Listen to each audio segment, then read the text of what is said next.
What's up guys, welcome back. Welcome to the complete guide to Atelier Ryza. If you want to see more content just like this, be sure to subscribe to the channel and hit that notification bell. And here we go.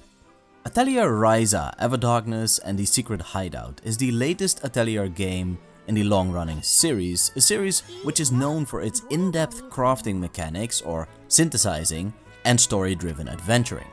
This game marks the start of a sure-to-be new trilogy, in which we follow protagonist Ryza Stout, otherwise known as Ryza, as she ventures into the unknown with her friends by her side. The story starts off rather innocently, as we come to know Ryza to be a teenager with a keen eye for adventure, stuck in her daily rhythm of having to help her parents tend to their garden on Kirken Island.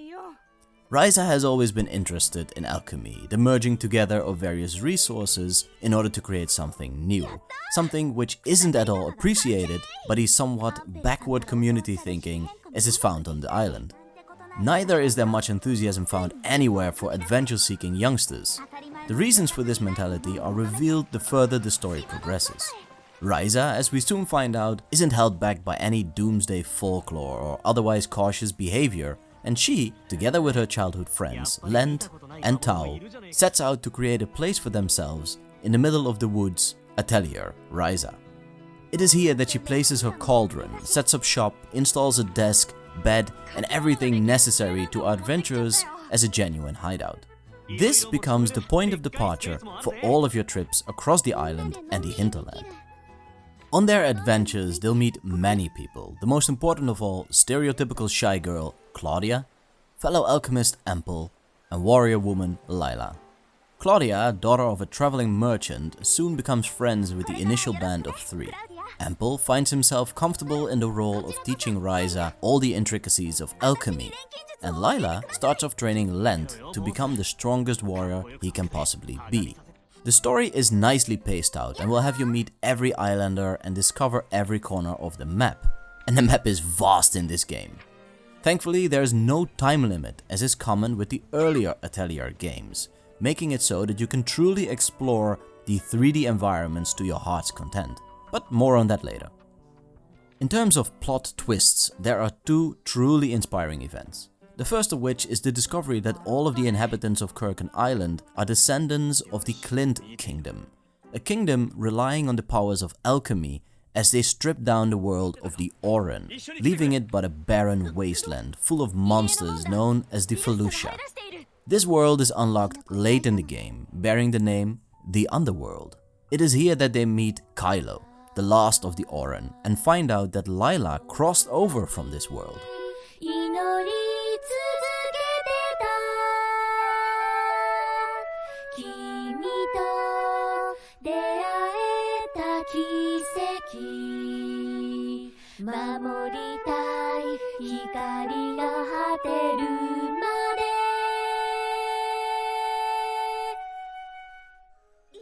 The second major plot twist is when Ryza unlocks the passage to the heart of the island, revealing an enormous man-made structure underneath the entire island.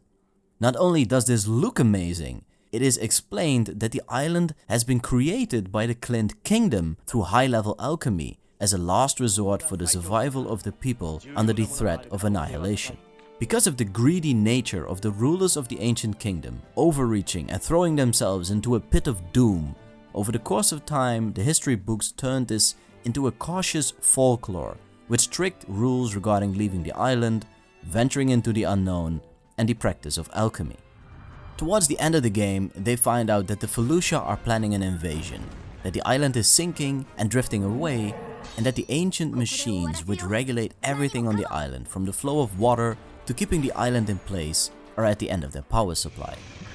As the end of their existence draws closer, Ryza, Lent, Tao, Claudia, Ample and Lila pull out all the stops and defeat the Felucia Queen boss in an epic fight. Definitely the best in this game, including boss transformations and all that stuff. Shortly thereafter, Ryza manages to synthesize a new power core, saving the island and all of the unknowing residents. But the party can't go on forever, and the story concludes with a crushing yet somehow optimistic breakup of our merry band of travelers, leaving Ryza Stout the sole heir to Atelier Ryza. This forms the perfect stage for Atelier Ryza 2 to pick up the story 3 years later. Apart from the main story, there are near endless side quests which help flesh out the world of Atelier Ryza. Help out the people on Kirken Island to gain access to new materials, meet new people, and discover hitherto unexplored areas. But the more valuable quests are the character-specific quests. Completing any of these will unlock essential passive skills, empowering your party members in ways in which simply crafting items can never do. Atelier Ryza is a third-person adventure game where you control the entire party collapsed into one character model, Ryza. You can go about the world and discover the rich vegetation and cute, cautious, and dangerous inhabitants therein. In contrast to earlier Atelier games where you can go around yet can't control the camera angle, in this game you have full 360-degree control over the camera, allowing you to take in the wondrous surroundings. From the world map, you can select the location to travel to after having discovered it once before, from where you can go on freely on foot, discovering any and every area in this game without having to access the world map at all. Quite unlike most of the earlier Atelier games, the only gripe I have on this end is that the game is very much story driven in the way that areas are only unlocked after having progressed in the story. You can't just force your way through. Thankfully, Atelier Ryza doesn't feature random encounters. Instead, every possible enemy is easily recognized as they roam the lands, giving you full control to enter a battle or avoid the encounter entirely. Do pay attention though, as enemies can get the jump on you, putting you on the back foot. Instead, ensure to whack your opponent whilst walking in the field to get a head start in the fight. Atelier games have always revolved around the concept of crafting new materials and items, and Ryza is no stranger to this. It is the core of the game, and one can spend dozens of hours honing their skills in an effort to create the very best items in the game. This makes it so that any kind of achievement truly feels rewarding. You can't just buy your way to the top or acquire the best weapons or armor in the game simply by throwing money at it. You'll have to go out into the wild, collect all of the various materials, plant-like or animal-based, and toss them into your cauldron. The way in which you do so is in itself a big departure from earlier games in the series, where you simply throw together the materials as listed in the recipe. In Ryza, you can browse these intricate networks making up the various recipes, allowing you to craft every tiny detail of your creations as you add different materials. Every individual material which you gather is unique in the sense that it has a quality level ranging from E all the way up to S. It can have one or more effects, several traits, elemental affinity and level. Two pieces of the same material can be vastly different and will have you coming back, gathering more materials as you progress in the game.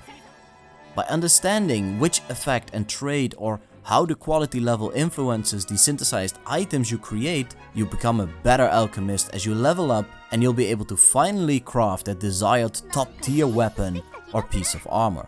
And once you've gained enough experience synthesizing, you can even craft building materials, which can be used to change the look and feel of the atelier, with all sorts of effects, something entirely new to the series. Some items are absolutely essential to craft, like the various gathering tools, including special boots which let you cross water streams and reach higher places. In earlier Atelier games, you simply press the A button to pick up materials in the wild. In Ryza, this is but one way of gathering. In addition to this, you can whack at plants or trees to gather materials, and depending on the gathering tool you use, you will gain different materials. Hitting that same tree with 4 different tools will yield completely different sets of materials, and the more trades your tool has, the better or more varied your materials will be. At some point, you'll have to choose which gathering tools to take with you. Are you going out fishing or crushing rocks? By delving deeper into the recipes' networks, you can discover new recipes, leading to higher level alchemy items. In terms of gathering tools, this means you can learn to combine various items to save space and be able to gather everything in sight without sacrifice.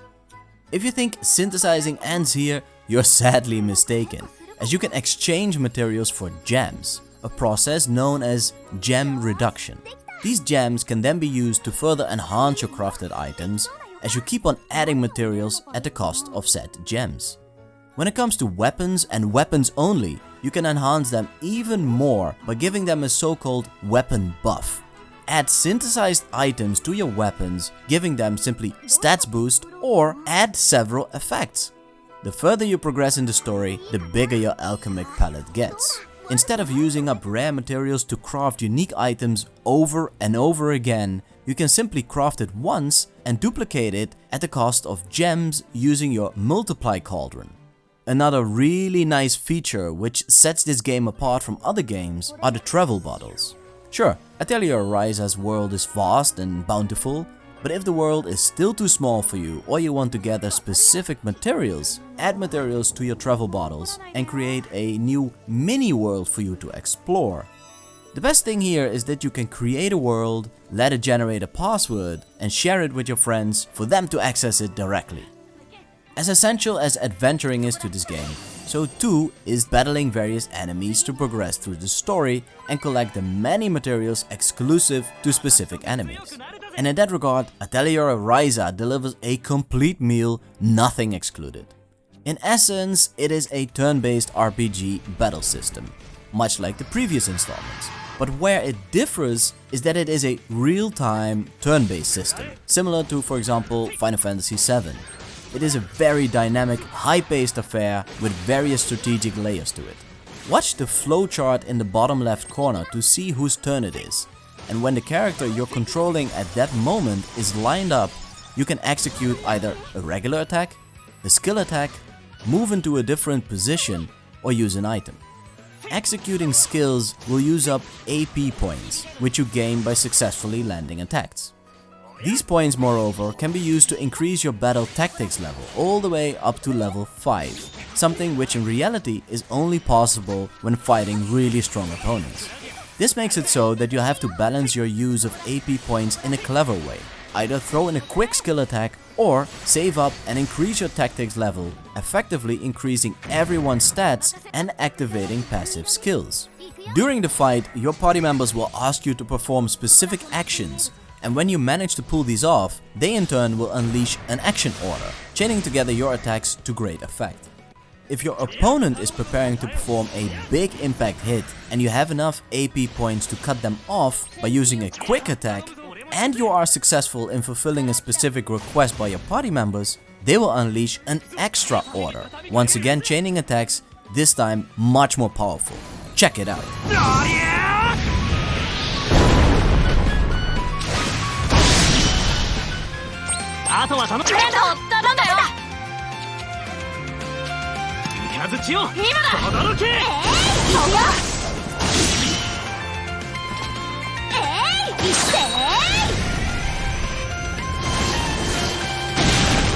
The ultimate attacks though can only be executed once your tactics level is at its maximum, and these are freaking amazing.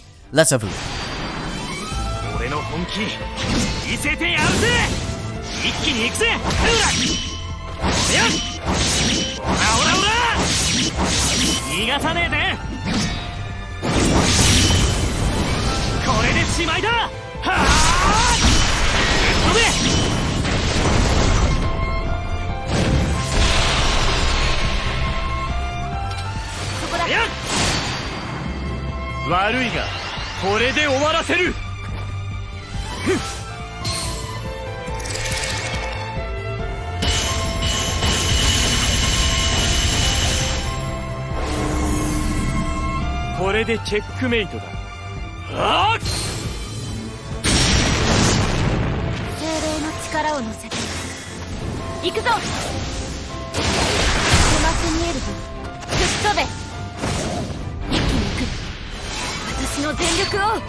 As for the items which you can use in your fights, these don't deplete, making it so that you can craft them to the very best of your abilities, knowing you won't have to do it over again. You can't keep reusing them endlessly though, as using items will cost you core charge points, and depending on the items will cost you more or less of them. However, you can convert your items to recharge your CC points at the cost of rendering that converted item useless until you return to your atelier. This battle mechanic is so well done that using items in a fight truly becomes an intricate detail of the entire affair. I love it. As fantastic a game Atelier Ryza Ever Darkness and the Secret Hideout is, it is not complete without some cherries on top. First, there is the in-game guide where you can browse through all of the unlocked items, synthesized or gathered, effects and trades, monsters with all of the information one could possibly want in terms of dropped items, natural habitats, elemental weaknesses and all that, and a neat little help guide. And last but not least, once you have completed the main story, you can access the extra section from the main menu where you find the art gallery including stills, CG movies and 3D model viewer. You can listen to all of the music tracks in the concert hall, and you can go through the small write-ups by the various voice actors of the different characters. Really cool. All in all, Atelier Ryza Ever Darkness and the Secret Hideout is a game very befitting the series, all the while shaking things up for the better. It is a game which has just about everything a good RPG needs, from a strong main storyline to countless side quests, an unparalleled crafting system, dynamic and powerful battle mechanics, and gorgeous artwork and lovely music and voiceovers. As Atelier Ryza 2, Lost Legends and the Secret Fairy is releasing in but a few days from now, I am thrilled to the core continuing Ryza Stout's adventures and share my findings with you guys. Be sure to hit that like button if you have enjoyed today's review and leave a comment in the section down below, and I will see you next time. そうだね。うん。